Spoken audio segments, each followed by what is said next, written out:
Today we're going to be talking about keeping things upbeat. It's a lot of fun. Stay tuned. Hi, Janice Wheeler here. I'm the president of The Art of Management, and it's a consulting company for healthcare professionals to keep them sane and happy and profitable. So what's more to want in life, huh? But right now with COVID and pandemics and staff issues that are going on as a result of it, and finances being a little less than desirable because of all of these different issues, I thought it might be a fun topic to take up just to give some enjoyment of life. So it's called keeping things upbeat. And I looked up the word upbeat just to make sure I knew what it meant. And there's some really fun synonyms: cheerful, positive, happy, hopeful, lively. Now, I don't know if you ever think of yourself this way, but perky, chipper, peppy. Who knew? Anyway, then I went online and I looked up a lot of different, what people have had to say about ways to keep things on the positive and to keep yourself motivated and to keep you happy and keep that happiness factor in place despite anything, despite all odds. So I thought I'd give you this list that I wrote down. And the first one that I saw, and I'm going to name it first because even though it's not the most important, I thought it was very fun. It's called, look for AntiGrump, anti-grump set of songs. They actually exist online in playlists where you get a series of 20 songs or something that are very upbeat, and by the time you finish listening to those, you're pumping and you're happy and you're feeling like you're going someplace. And I know I have such a list for myself, but I had never thought of calling them anti-grump. So you can look for those online. Another thing that I came up with, and again, these are not in any particular order, these items that I'm going to give you, but having a budget, can you believe that that is one of the ways to keep things upbeat? A lot of people are going one of two ways. They're either overdoing it on cutting off all spending on everything no matter what, and trying to get by on very little money, and that's fine if that's what your economics dictate right now. That would be the right thing and it would make you happy to do that. Other people are going the opposite way and they're going online shopping and go, I'm just going to spend money on my car, I'm just going to do this, I'm going to buy that, and so on. So that itself is also not going to produce happiness when you get the bills. So having a budget and sticking to it, like either do one personally or for the business or for the family, let's say, where you plan out what you're going to spend for the week, exactly what bills you have to pay and so on. I do this every single week and always have.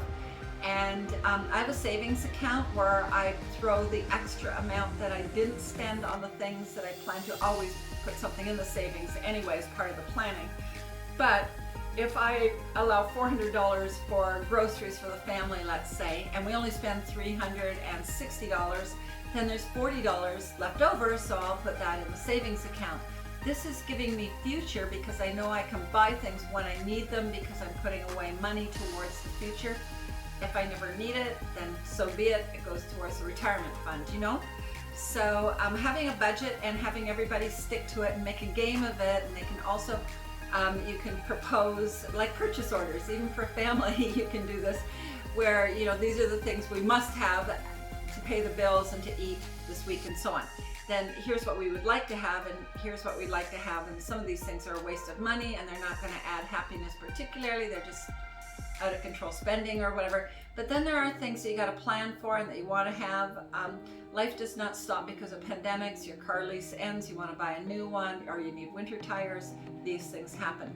So budgeting is a really cool way to keep all in communication with each other and work out and stick to, and it's a game plan for the family. If it's just for you, it's a game plan for you. If it's for the business, it keeps the business sane. So that can create happiness when you know things are under control financially. So here's another thing to create happiness or keep things upbeat, and that's learn a new skill. Whether your business is still open, which most of the healthcare professionals are, but for the non-essential, they're at home, who also may be watching this, you might want to stop spending so much time gaming and binge watching TV shows and movies and do something that brings you happiness in terms of creating future. Maybe you want to upgrade your skills. If you're a healthcare professional, there's 1,000 webinars going on right now on technical skills. I'm putting on webinars on management skills, how to handle staff issues and how to handle marketing and cancellations and no-shows and strategizing your practice into a whole new level, these kind of things. So there are things you can learn. And there's also, personally, you may want to learn about cooking, or maybe you always wanted to play the piano. Well, here's the time. Get yourself a little cheap keyboard to just try it out on, make sure you like it before you go spending a lot of money on something. Or you may want to learn how to play the guitar. Maybe you've always wanted to be a singer. Just go on YouTube. There are video lessons on anything. My future son-in-law is an awesome cake maker and cookies and other things, but mainly cakes, and he's been on TV shows doing them and so on. And when I watch him, he posts them on Instagram and Facebook and so on. I'll watch him making them, and I'm learning how to make a better cake in terms of how it looks when you present it to other people, and because he's superlative at it. So there are things to learn, and it gives you things that you can do into the future with that data. And it's very creative as well, which I don't know about you, but I find that doing creative things gives me more happiness than sitting there watching a movie that somebody else created. Sometimes it's a relief to do that, to just sit there and get the stress off and so on. But actually getting into creating something, I'm a painter also, and an artist painter, and I don't usually get much time to do it, but it's making a point of doing it now that is important to give me happiness because it's achieving something that I really want to do. So learning a new skill, maybe it's for business, you want to go to a whole new level. Let's say you're a secretary and you don't know how to type very well. You can take some typing lessons, and that'll move your job up a grade or two when it comes to the next position, or getting more pay at where you're at. Okay, good. Here's another one, exercise program. I hadn't thought of that, but you know, I wear a Fitbit, I do, and it keeps track of how many steps I do a day, how many flights I climb. Actually, 2 days ago, I did 21 flights in one day, up and down, and I try to run them as opposed to plod up the stairs so that I get more exercise out of it, and my body's happy about this, that I'm doing that now. We're in lockdown at home, so the stairs are there, and I'm always needing things from other floors. But you can also do like other things that are exercise in disguise, like gardening, walking. I do a lot of walking because that's my steps that I do. You can do yoga, housework that's more in labor intensive, like vacuuming or mopping. Those are actually very valid exercises. Bicycling, yard work, golfing. You can't really do that in Canada at this time of year. But you know, you can look at different kinds of things that you could do. You can't go swimming at a public pool. If you have a swimming pool in your house, good for you, you're so lucky. But you could swim then.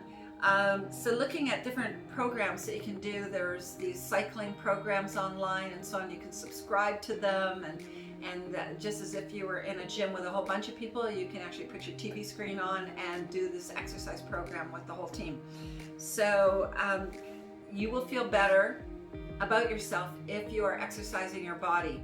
This is something that I am very familiar with and very much pay attention to. Okay, here's another one, and I love this one. Find yourself some comedy skits online that make you laugh. Everybody talks about how laughing is a cure for almost anything, and that because it increases your number of endorphins, whatever that is. But it certainly makes you happier when you are watching something that's funny. And my favorite one, I think, a stand-up comedian in Britain, his name is Michael McIntyre, M-C-I-N-T-Y-R-E, if you want to look him up.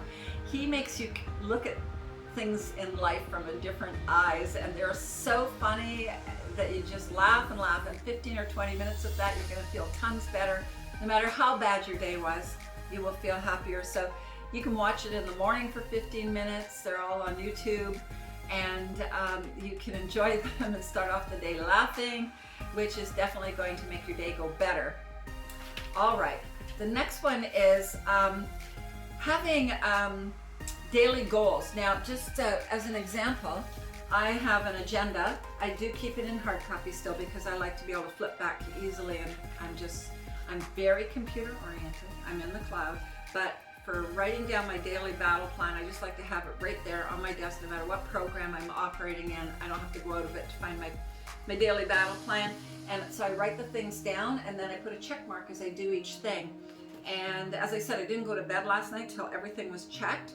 And that was really good because then I slept super well and woke up very upbeat this morning. So achieving goals is very important. And so you can do daily.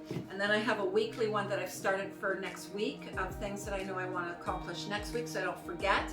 And you gotta have a reward system for when you get the things done. I think this is really key for me, is having some sort of reward, like I get time off to go and talk to a friend about nothing at all important for an hour and make somebody else happy, because I have people who call me because I'm happy.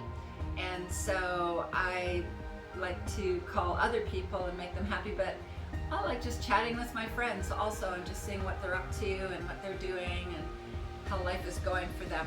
So, but I like to get my goals met first before I sit down and do that, and then I don't have that on my mind while I'm enjoying my conversation. So don't forget to reward yourself. Okay, you want that new pair of runners for your running program that you're doing. Okay, meet your target, and then you get to order them. Okay, do your budget. Make sure you include it in your budget. Put a purchase order in.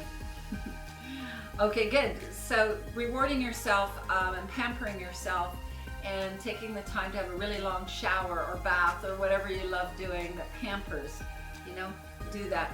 For me, it's doing my nails. I used to go and get them done, but I can't anymore because the salons are shut down. So I've been enjoying trying different colors of nail polish and doing them myself and so on. And it's like pampering time. Okay, good. Here's the last one. Happiness is contagious, and I've sort of already touched on this a little bit, but it can go both ways. There are people that are peppier than others, and if you call your downer friends, you're going to feel downer. If you call your upbeat friends, you're going to feel upbeat. And so you really need to watch this when you're in a pandemic. The downers get more down.